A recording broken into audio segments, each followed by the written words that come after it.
détient la victoire. Oh, alléluia.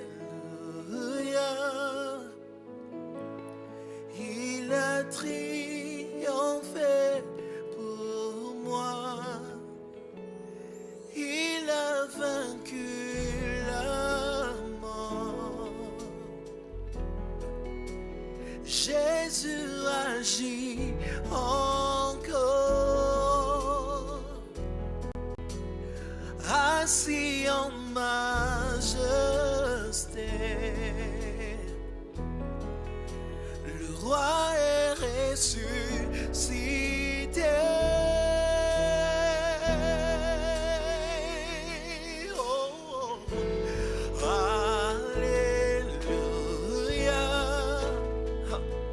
Jésus détient la victoire.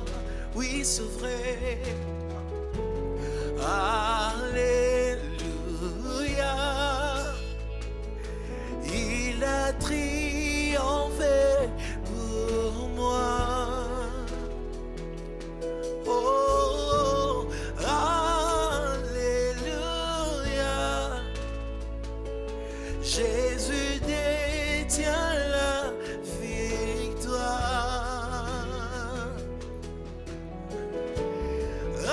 Alléluia. Oh, il a triomphé pour moi. Il a vaincu la mort. Oh, Jésus agit encore, assis en majesté. Oh, le roi est ressuscité. Oh, il a vaincu la mort. Oh, Jésus agit encore, assis en majesté. Oh, le roi est ressuscité. Il détient toutes les victoires. Il détient toutes les victoires. Le roi est ressuscité. Il est sorti du tombeau, il est ressuscité. Oh, il détient la guérison.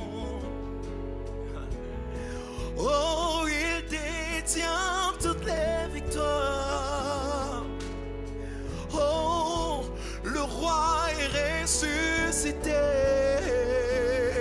Il n'est plus dans le tombeau. Jésus est ressuscité.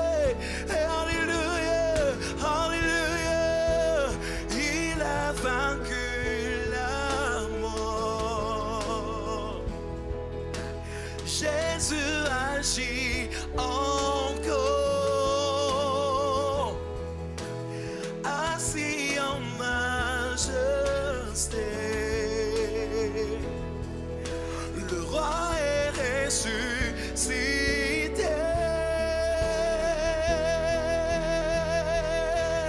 Il est ressuscité. Il est ressuscité. Il est ressuscité. Jésus est ressuscité. Il est ressuscité. Il est ressuscité. Jésus est ressuscité. Oh,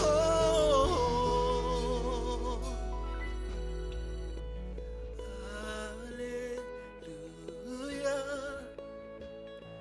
Jésus détient la victoire.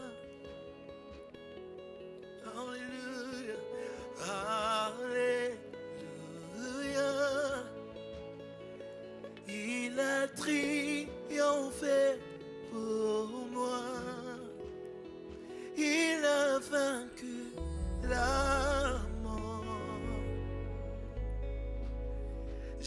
suragit encore. Assis en majesté, le roi est ressuscité.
Si c'était à refaire, moi je choisirais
t'offrons nos cœurs, nous t'offrons nos âmes, nous t'offrons nos esprits,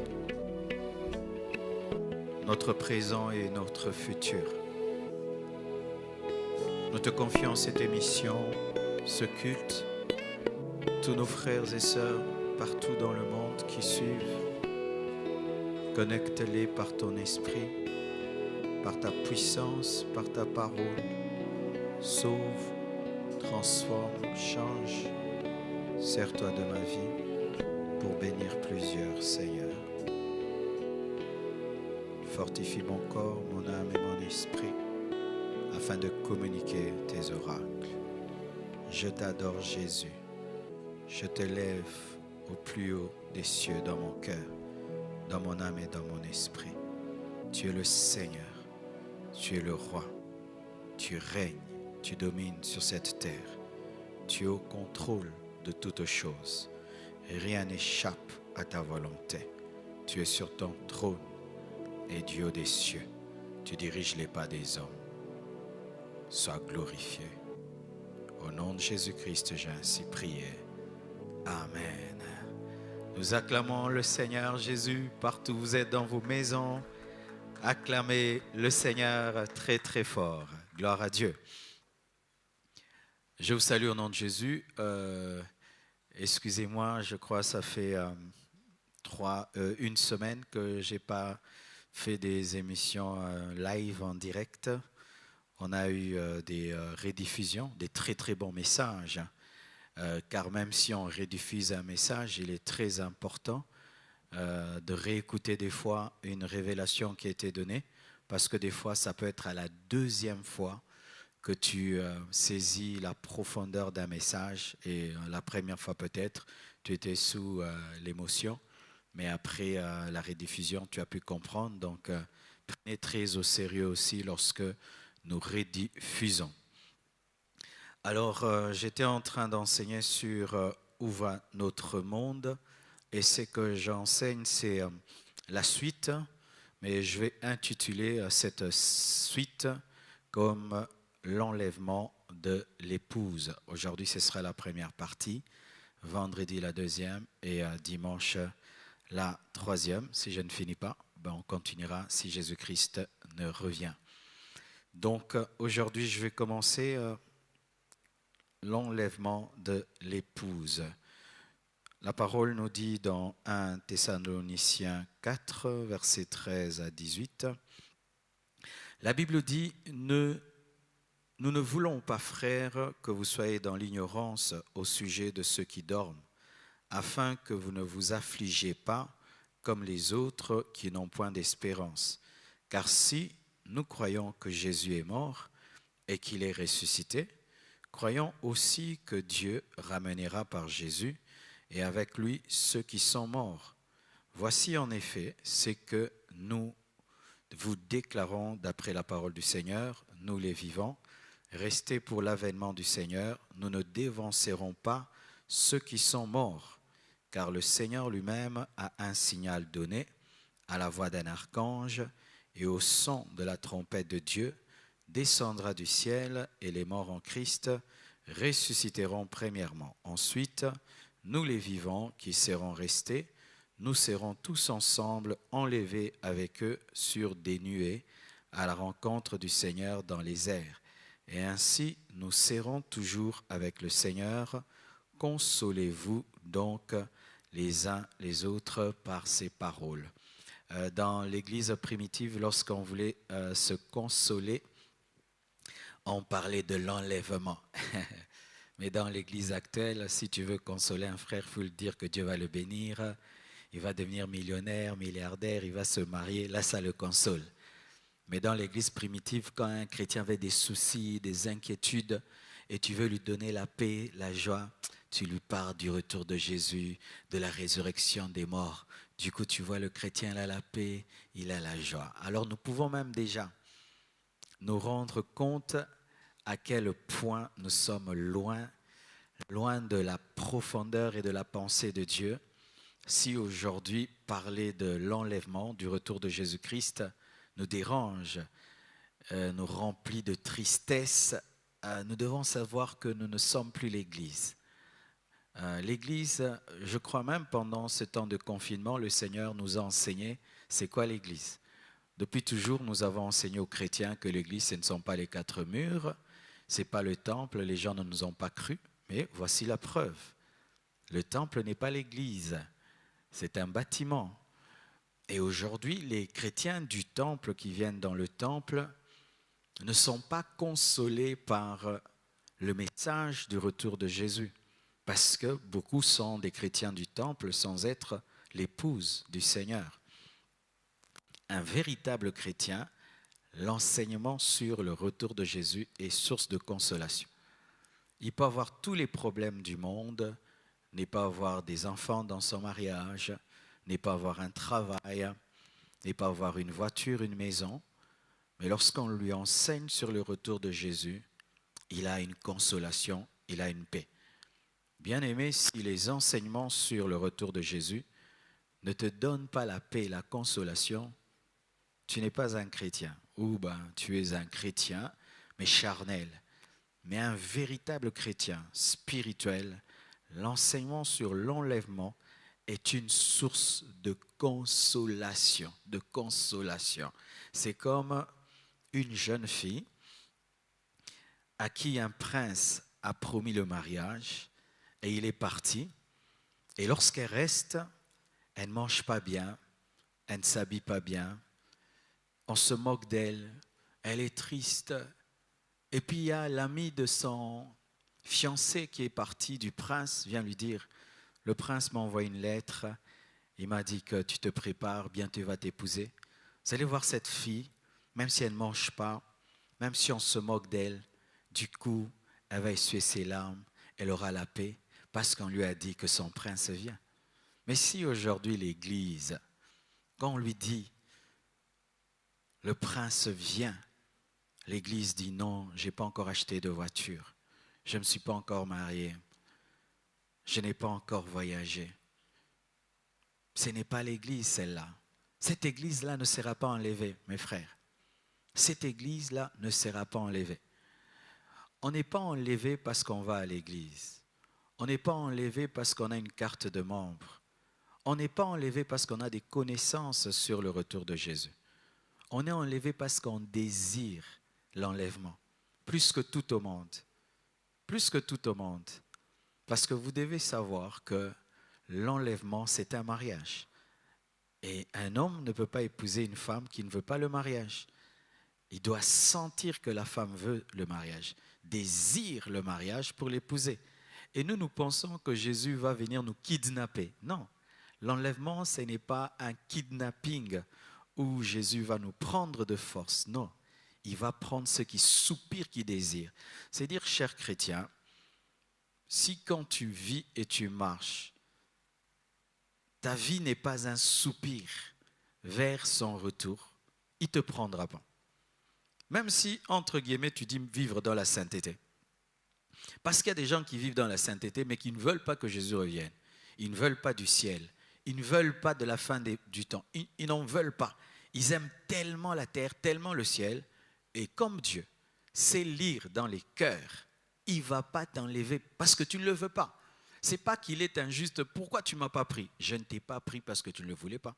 Est-ce que tu as désiré mon retour et ma venue de tout ton cœur? Non. Mais alors, pourquoi tu veux te retrouver dans un endroit que tu n'as jamais désiré?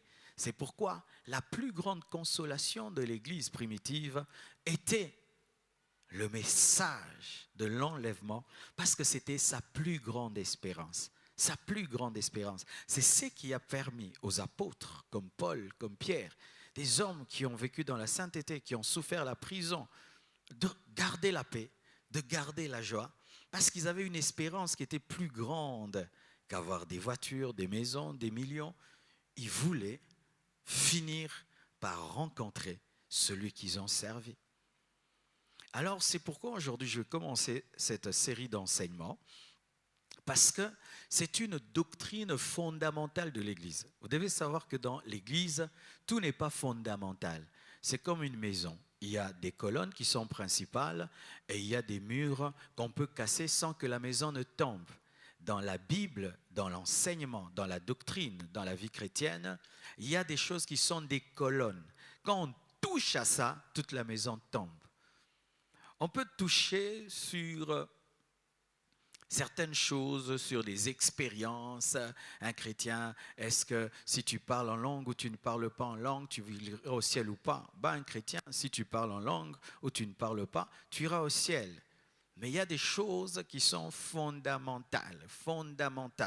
Et malheureusement, c'est que l'Église s'est beaucoup donné aux choses qui sont secondaires, mais on a négligé ce qui est fondamental, ce qui fait que la foi de beaucoup de personnes est en train de tomber parce que les colonnes, les fondements ne sont pas placés et sont négligés. L'enseignement sur l'enlèvement de l'Église est une doctrine fondamentale. C'est-à-dire qu'un chrétien normal doit maîtriser l'enseignement sur l'enlèvement. Tu ne peux pas être un chrétien et tu n'as pas maîtrisé l'enseignement sur l'enlèvement ou même l'enseignement sur le retour de Jésus ou l'enseignement sur les 3 venues de Jésus. Je vais enseigner ça sur les 3 venues de Jésus. Quelqu'un qui est chrétien et qui ne maîtrise pas l'enseignement sur les 3 venues de Jésus, c'est un chrétien bébé, c'est un chrétien enfant, c'est un chrétien sans boussole, c'est un chrétien sans espérance,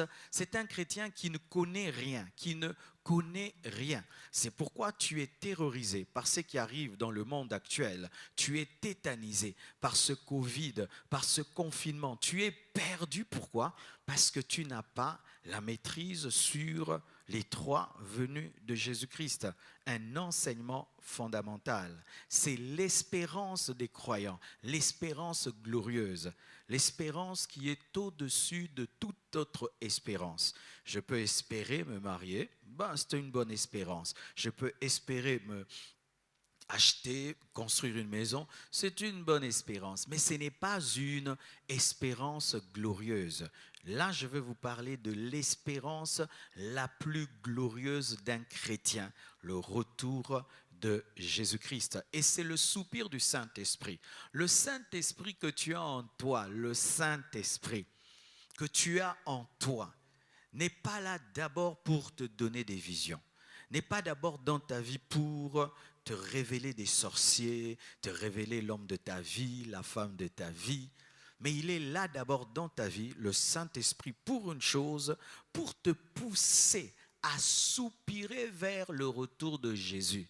C'est ça le rôle du Saint-Esprit en toi, soupirer, te pousser. Il est comme Hégaï. Lorsque Esther devait devenir reine, on l'a amenée entre les mains d'Hégaï. Hégaï, c'était un eunuque qui devait préparer Esther à être épousée par Assérus. Et le rôle d'Hégaï, c'était quoi?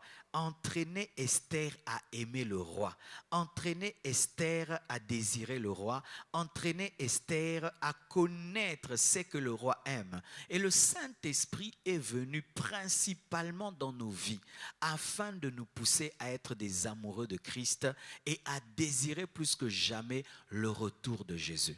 Un Saint-Esprit qui parle de sorcellerie, qui parle des bénédictions, qui parle des liens, mais qui ne parle pas du retour de Jésus-Christ n'est pas le Saint-Esprit, car l'enlèvement, c'est le soupir du Saint-Esprit. Apocalypse dit, l'épouse et l'esprit et l'épouse disent, viens. Le soupir du Saint-Esprit, c'est le retour de Jésus.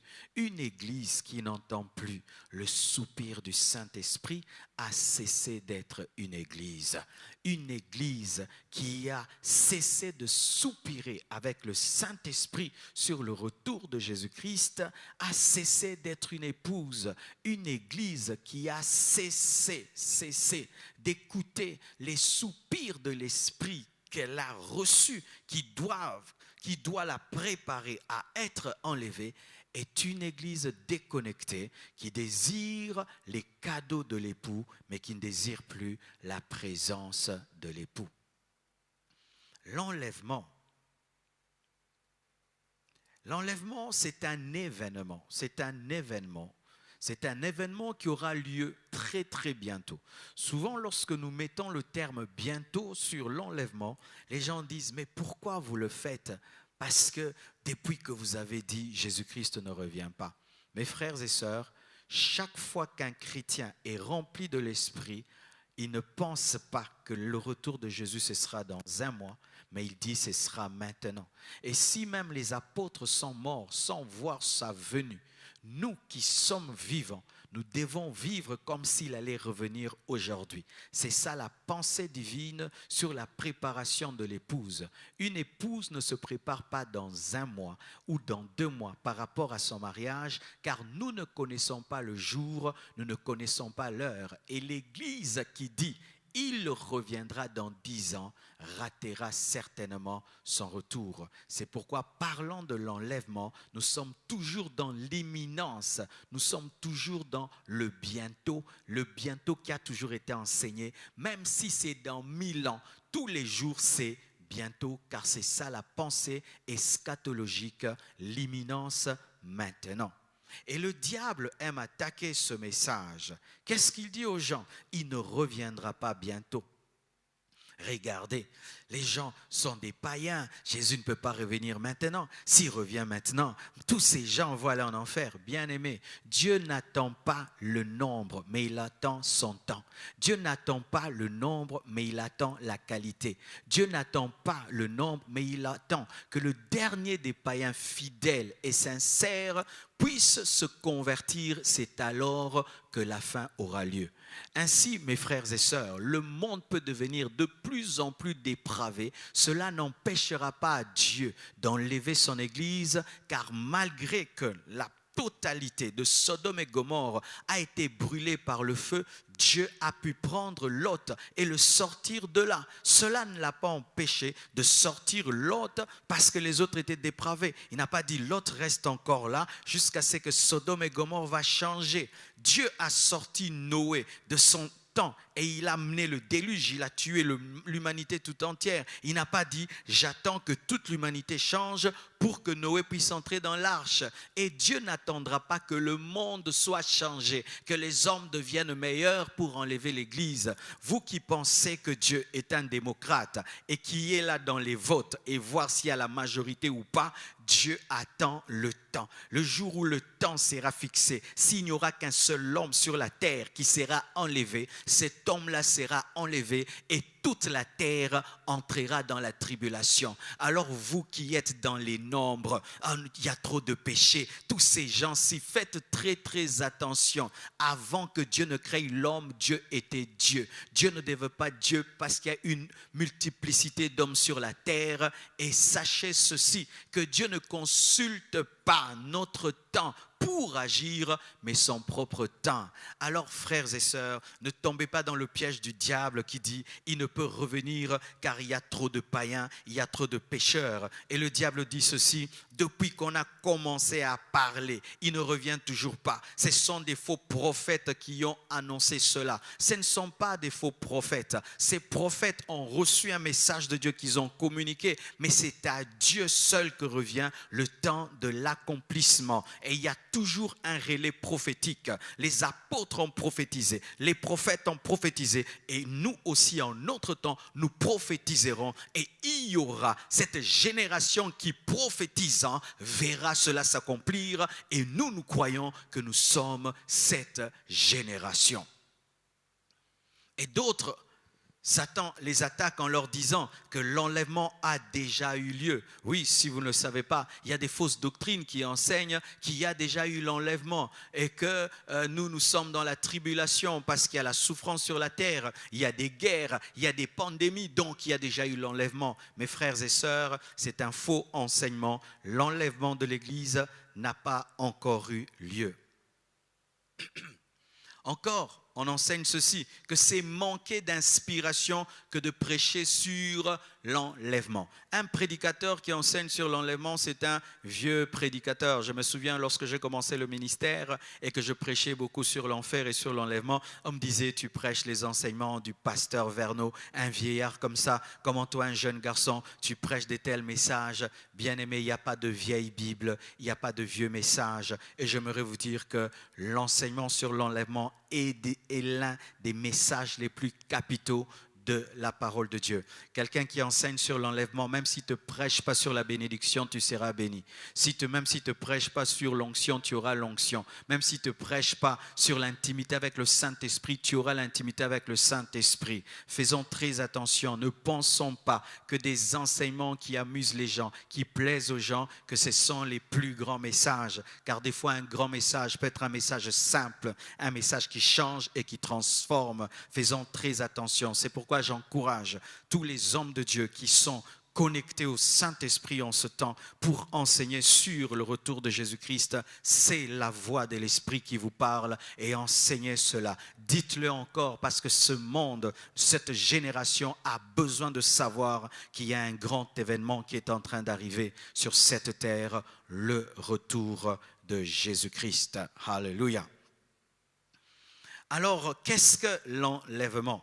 C'est un grand événement qui va se produire dans l'histoire de l'humanité et précisément dans l'Église. Précisément dans l'Église. Pourquoi je dis précisément dans l'Église ? Parce que c'est l'Église qui sera enlevée. Ce n'est pas le monde entier qui sera enlevé. Donc, ce sera la disparition physique des chrétiens. Lorsqu'on parle de l'enlèvement, c'est une disparition pas spirituelle, physique. La Bible nous dit, comme je l'ai lu dans 1 Thessaloniciens 4, versets 13 à 18, que les morts en Christ ressusciteront premièrement et les vivants seront transformés. Je ne parle pas du spirituel, ça va se passer physiquement. Et pour ma part, je crois que le jour de l'enlèvement, les gens disparaîtront brusquement parce qu'ils seront pris par leur époux qui les désirait depuis longtemps, qu'il est parti, qu'il a dit « Je m'en vais vous préparer une place ». Ce sera une disparition physique et il y aura une résurrection physique. Les morts en Christ ressusciteront et les vivants seront transformés et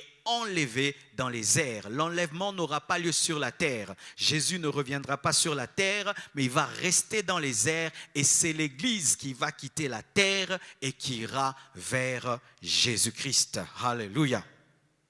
C'est une disparition physique qu'on appelle parousie, une arrivée secrète.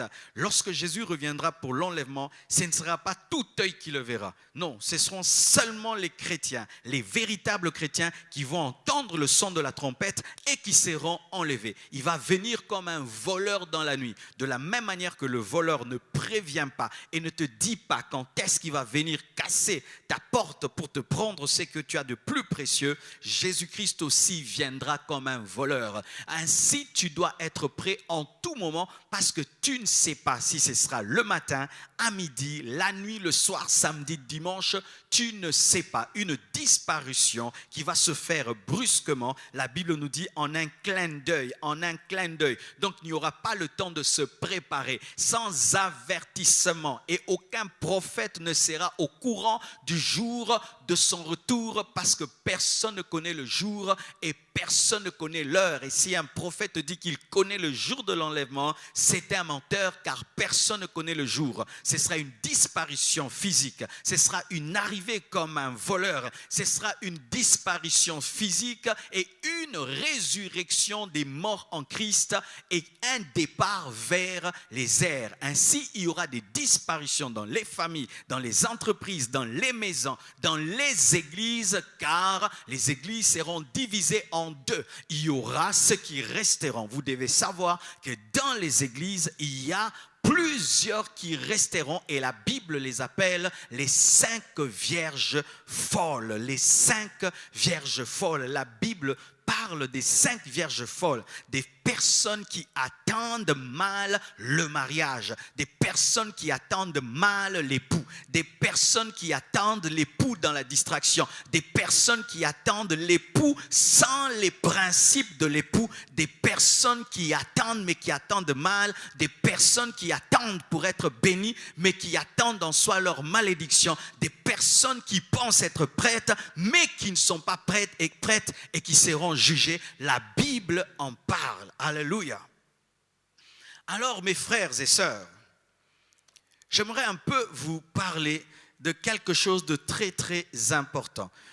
Lorsque j'ai reçu cette lumière, ça a encore conforté ma foi dans l'enlèvement. Ainsi, avant que je puisse entrer en profondeur dans l'enlèvement, je veux vous parler de trois venues de Jésus-Christ. Parce qu'en soi, vous devez savoir que l'enlèvement ne s'appelle pas venue de Jésus-Christ, mais retour de Jésus-Christ. Pourquoi? Parce qu'il vient et puis il revient encore. C'est ça en soi, l'enlèvement, c'est un retour. C'est un retour, c'est quelqu'un qui est venu et qui va et qui vous promet de revenir. C'est ça l'enlèvement. Mais pour bien comprendre le retour, il faut comprendre la venue. Ah oui, pour comprendre le retour, tu dois comprendre la venue. Car si tu rates la première venue, la compréhension de la première venue, tu auras du mal à comprendre le retour de celui qui est venu. Et si tu ne maîtrises pas la première venue, tu ne sauras pas maîtriser la deuxième. Et si tu ne maîtrises pas la deuxième, tu ne pourras maîtriser la troisième venue, car la parole nous parle de trois venues de Jésus-Christ. La première venue, on l'appelle l'incarnation. La deuxième venue, on l'appelle l'enlèvement. La troisième venue, on appelle le règne, la venue de Jésus-Christ comme un lion, son avènement.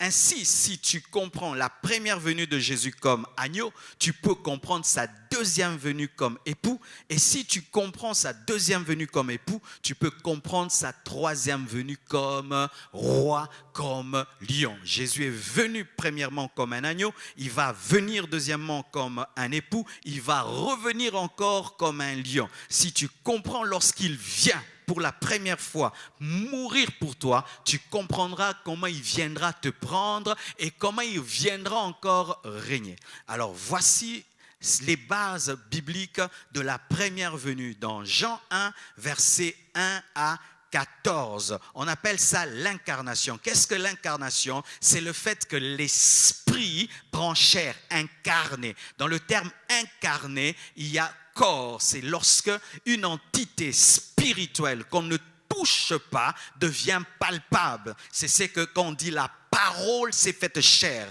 Dans Jean 1, versets 1 à 14, la parole devient chair. Lorsque la parole est entrée dans le corps de Marie et Jésus est né, il a grandi, on pouvait le toucher, le taper, le tuer. Ça, c'est la première venue de l'incarnation. Et il devait venir d'abord comme ça. Pourquoi? Parce qu'il devait mourir d'abord pour le salut de ton esprit. Lorsque Jésus-Christ est venu dans sa première venue, l'incarnation comme époux, plutôt comme agneau, il est venu sauver ton âme. Mais le corps, malgré que nous sommes sauvés dans notre esprit, notre corps peut tomber malade, notre corps peut vieillir. C'est pourquoi les chrétiens aussi meurent, les chrétiens aussi tombent malades. Mais lorsqu'il reviendra pour nous prendre en tant qu'époux, la Bible dit que ce corps mortel revêtira l'incorruptibilité. C'est alors là maintenant que le corps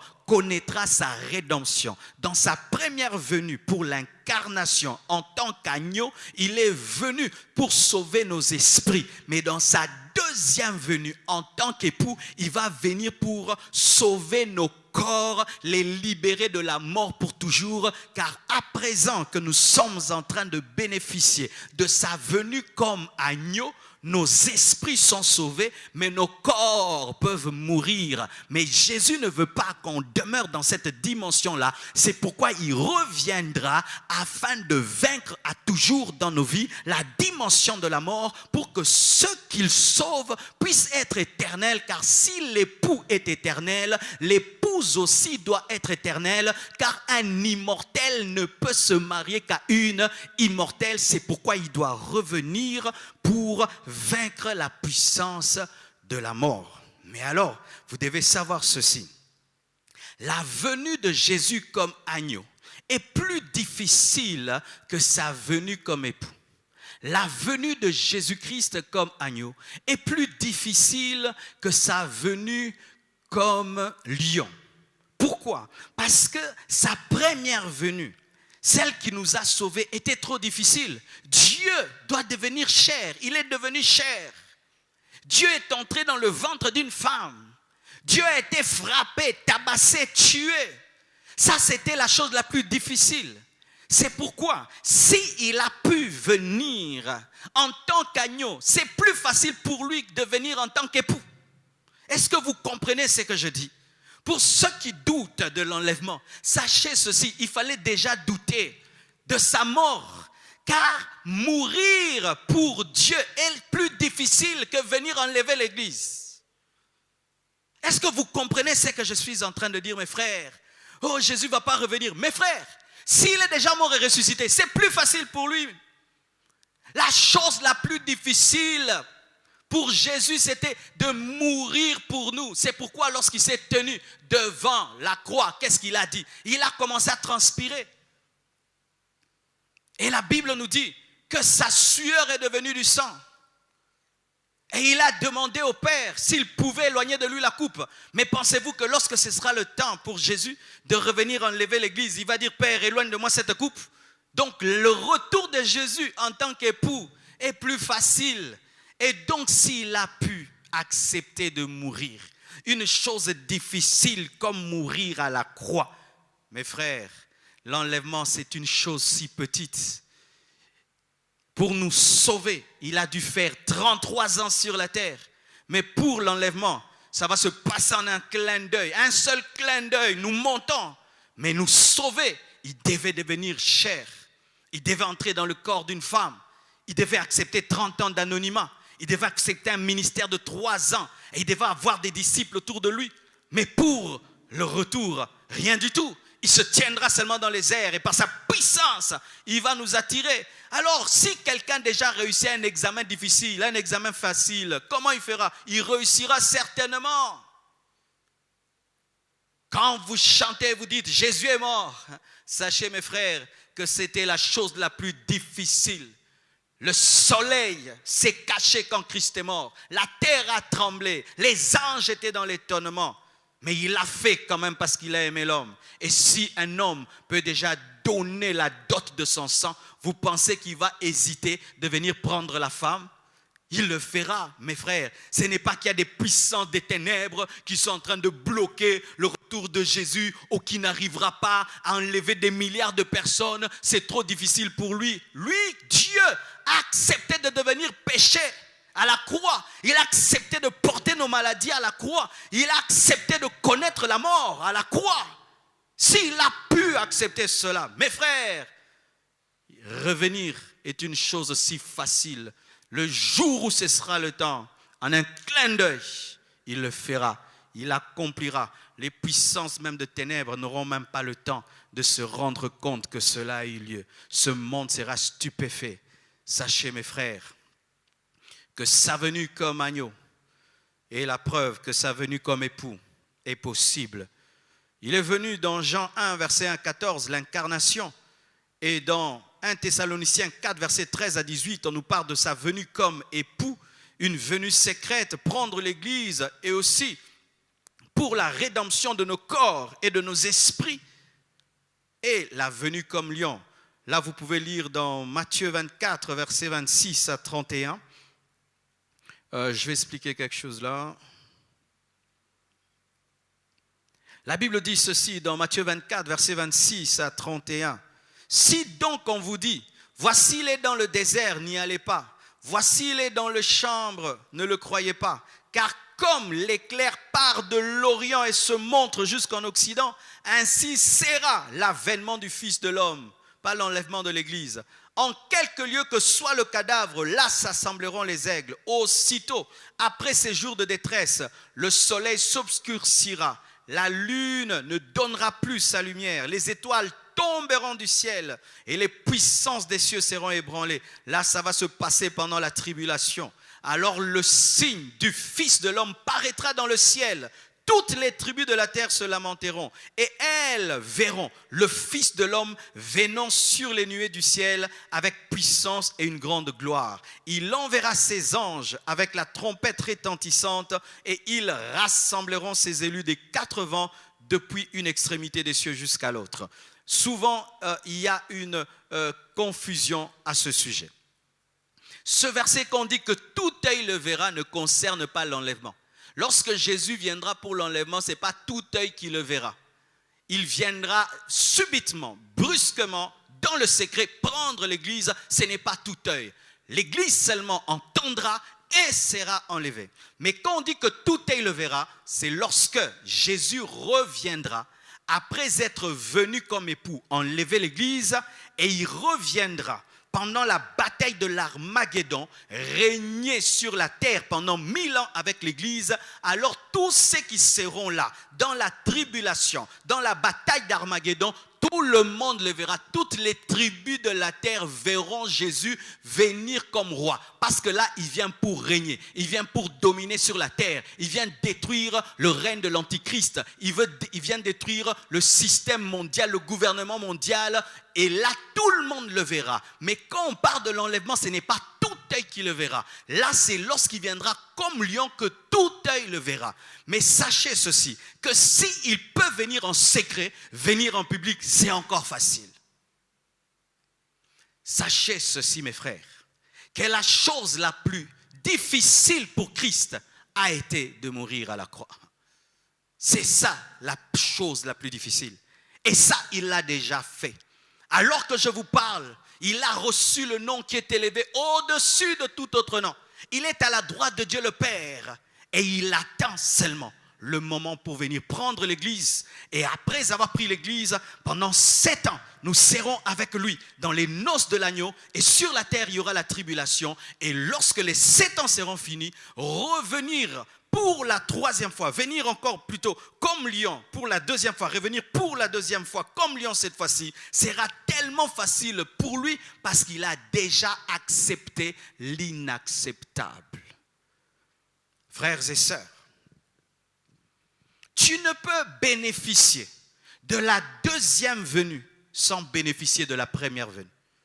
Si Jésus-Christ, l'agneau, ne te sauve pas, Jésus-Christ, l'époux, ne t'enlève pas, et Jésus-Christ, le roi, ne règne pas avec toi. Je répète, si Jésus-Christ, l'agneau, ne te sauve pas, Jésus-Christ, l'époux, ne t'enlève pas, et Jésus-Christ, le roi, ne règne pas avec toi.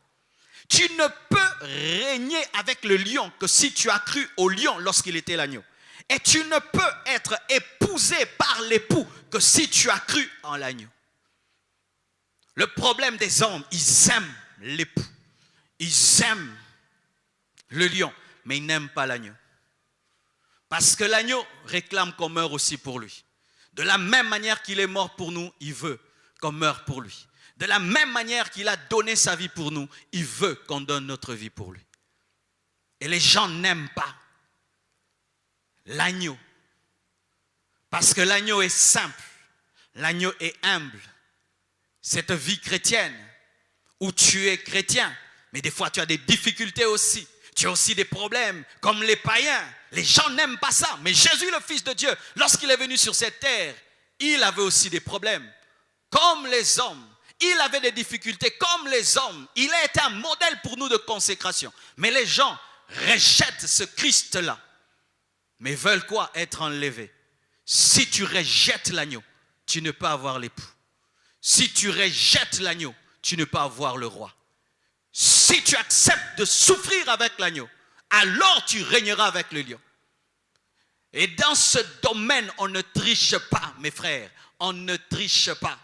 Les juges de ce monde, des fois, on peut les corrompre. Les hommes de ce monde, des fois, ils peuvent commettre des erreurs quant à leur jugement. Mais pour ce qui est de Christ agneau, Christ époux, Christ roi, tu ne peux jamais. Qui nous attend a déjà été manifesté. Chaque fois que Dieu veut faire quelque chose de grand sur la terre, il le fait d'abord. Il le teste d'abord, où il envoie ce qu'on appelle des préfigurations. Il envoie ce qu'on appelle des présages. Parce que Dieu enseigne par des préfigurations et il enseigne par des présages. C'est comme la grâce. La grâce est venue, mais la grâce a déjà été prêchée même dans la loi.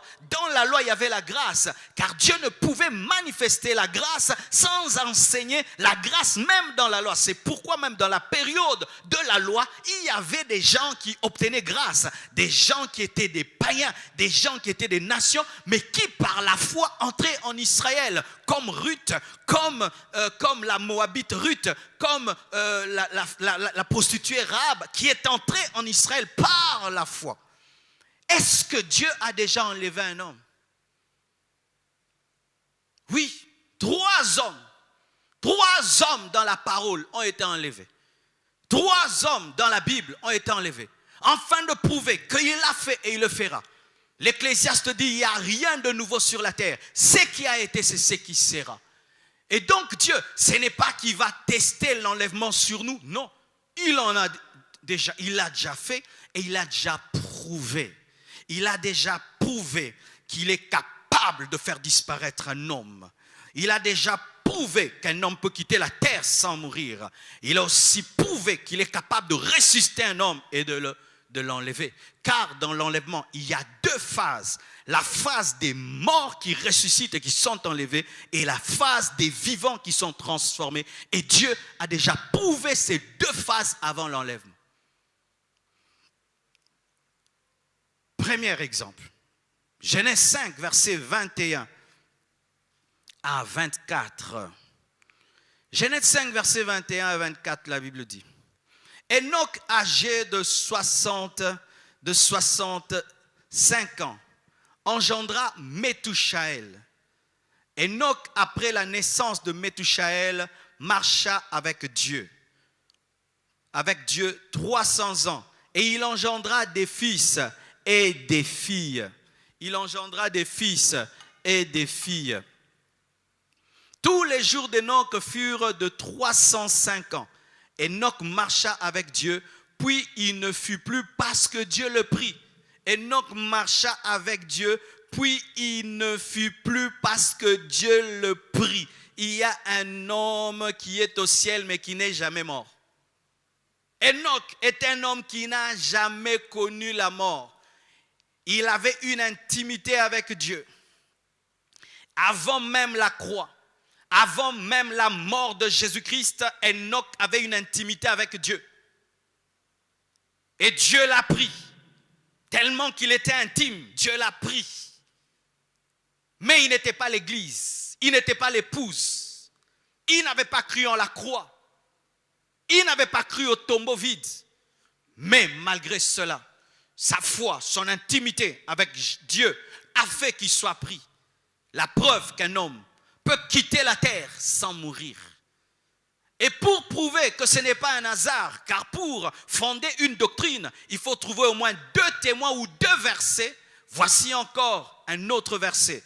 2 Rois 2, versets 10 à 11. La Bible dit ceci. 2 Rois 2, 10 à 11. La Bible dit, Élie dit, tu demandes une chose difficile, mais si tu me vois pendant que je serai enlevé,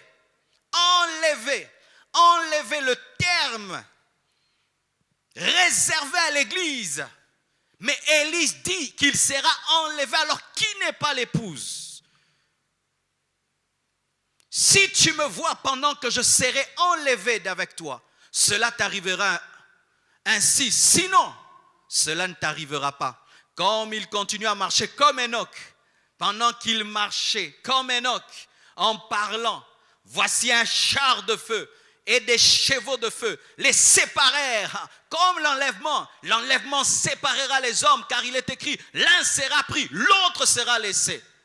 Là, déjà, nous voyons l'esprit qui va caractériser l'enlèvement de l'église, la séparation même des intimes, la séparation même des mariés, la séparation des enfants et des parents, la séparation des chefs d'entreprise et de leurs subalternes, la séparation des chefs et de leurs subalternes. Élie, le chef, part et Élisée reste.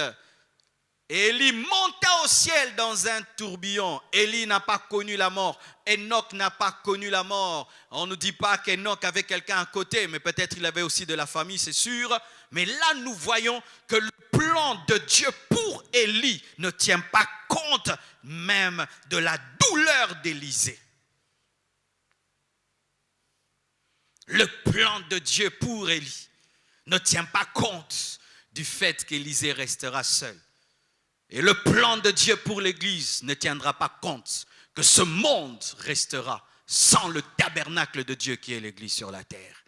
Mes frères et sœurs, Élie, Enoch sont deux preuves que des hommes peuvent partir sans avoir connu la mort.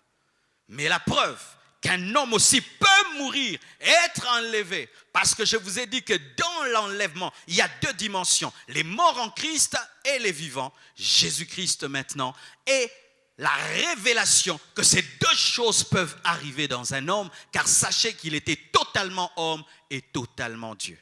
Acte 1, versets 9 à 10, la Bible dit ceci.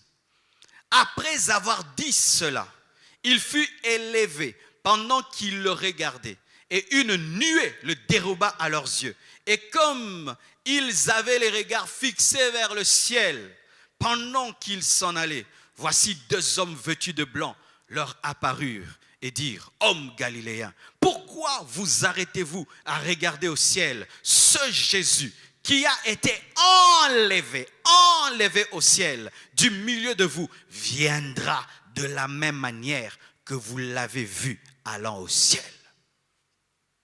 Enoch, la preuve qu'un homme peut partir sans mourir.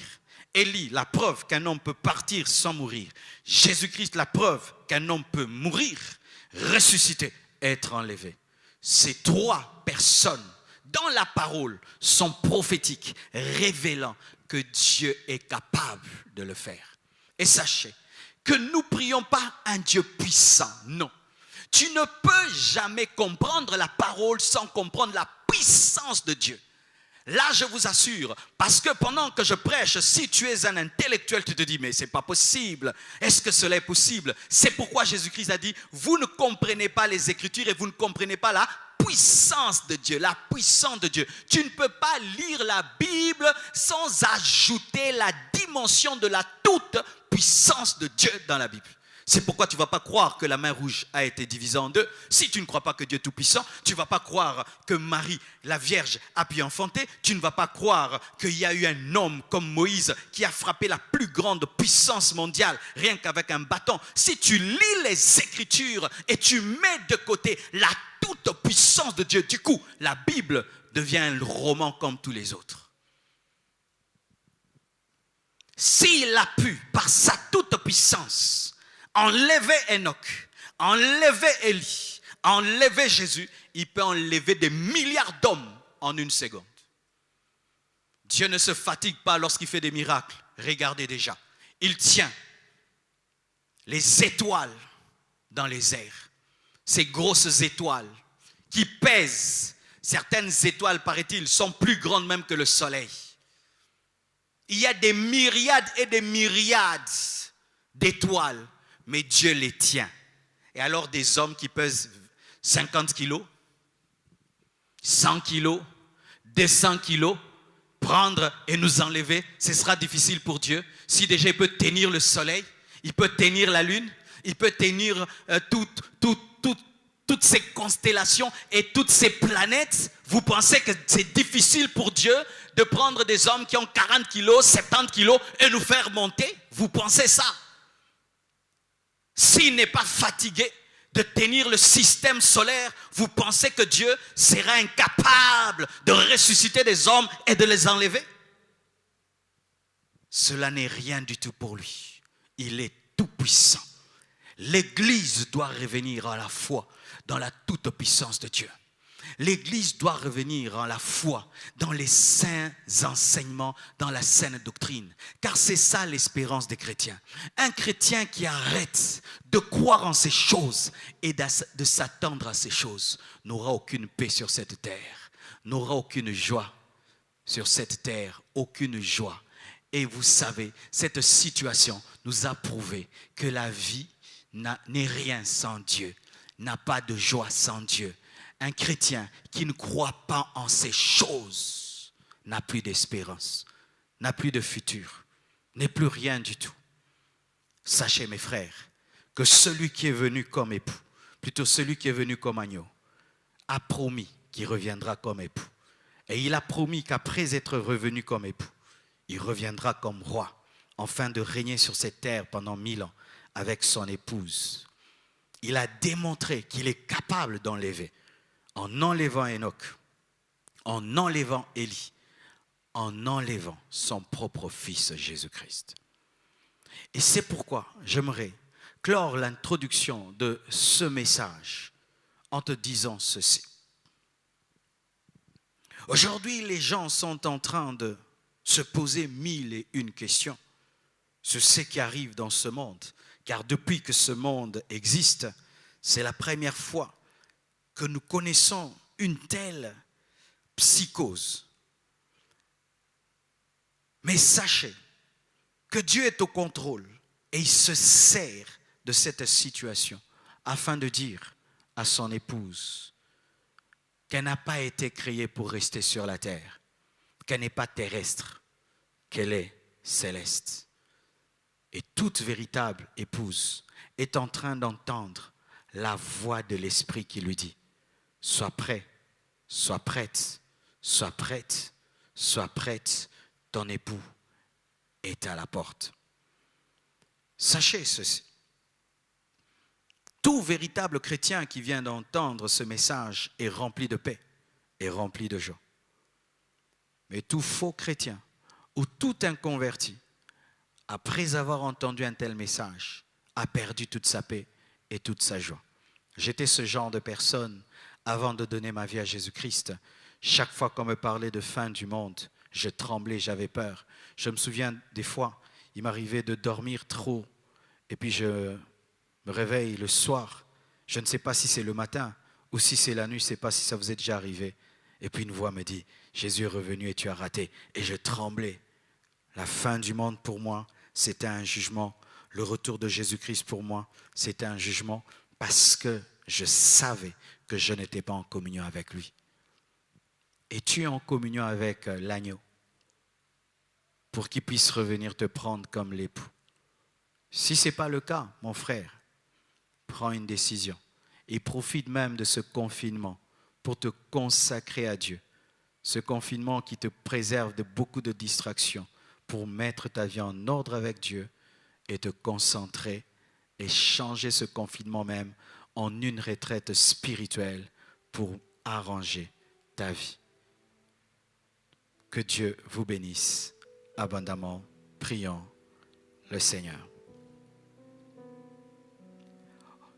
Oh Seigneur Dieu de gloire, je te remercie. Je te rends grâce. Toi qui nous as rendus capables de parler, Seigneur Dieu de gloire, de tes trois venues. Toi qui nous as rendus capables, Seigneur Dieu, de préparer l'épouse, de réveiller l'épouse. Je demande, Saint-Esprit, que tu convainques les cœurs, que tu parles au cœur, que tu transformes les cœurs, qu'il y ait des changements profonds. Nous allons chanter un cantique.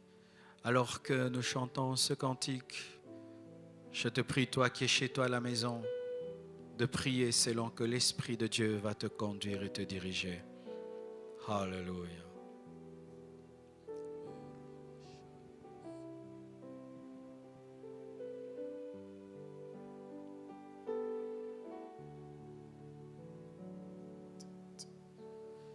Tu reviendras, je sais bien, pour me prendre un jour, je sais. Tu reviendras, je serai près de toi. Tu reviendras, je sais bien, pour me prendre un jour, je sais. Tu reviendras, je serai près de toi. Tu reviendras,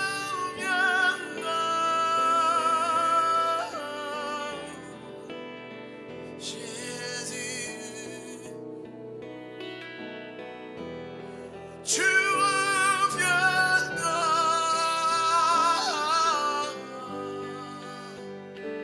oh, oh, oh.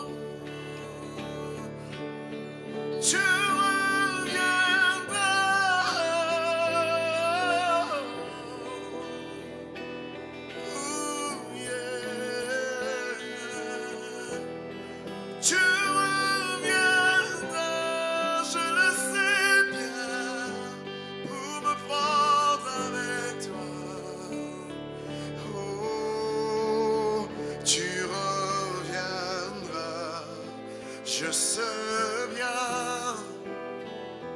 Pour me prendre un jour, je sais, tu reviendras. Je serai près de toi. Je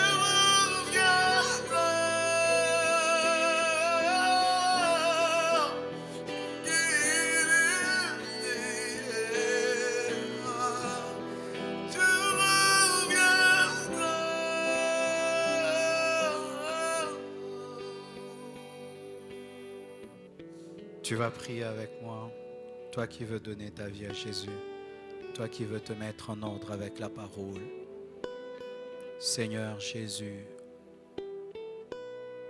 je te remercie d'être venu pour moi sur cette terre comme un agneau. Tu as versé ton sang. Toi qui es la parole, tu t'es incarné, tu es devenu chair. Tu as versé ton sang, tu es mort et ressuscité pour la rédemption de mon âme. Je te prie de me pardonner mes péchés, de me libérer de mes iniquités, d'écrire mon nom dans le livre de vie, de faire de moi un homme nouveau, une femme nouvelle. Je confesse de ma bouche le Seigneur Jésus-Christ. Je crois dans mon cœur que Dieu l'a ressuscité d'entre les morts. Je te prie, Jésus, de me guider et de me transformer totalement et de m'accorder de persévérer jusqu'à la mort ou jusqu'à ton retour. Que cette histoire merveilleuse qui commence avec toi ce soir ne s'arrête jamais plus. Aide-moi, Jésus. Je ne veux pas croire pour abandonner un jour. Merci de m'avoir parlé. Au nom de Jésus-Christ. Amen. Nous acclamons le Seigneur très très fort. Pour tous ceux qui veulent apporter leur contribution à l'œuvre d'évangélisation que nous faisons, vous allez voir un tableau avec toutes les coordonnées et même sur la vidéo, il y a toutes les informations nécessaires pour envoyer vos contributions, vos dons, vos dîmes et vos offrandes. Que Dieu vous bénisse. Nous nous reverrons le vendredi à 18h et le dimanche à 12h. Merci. Soyez bénis.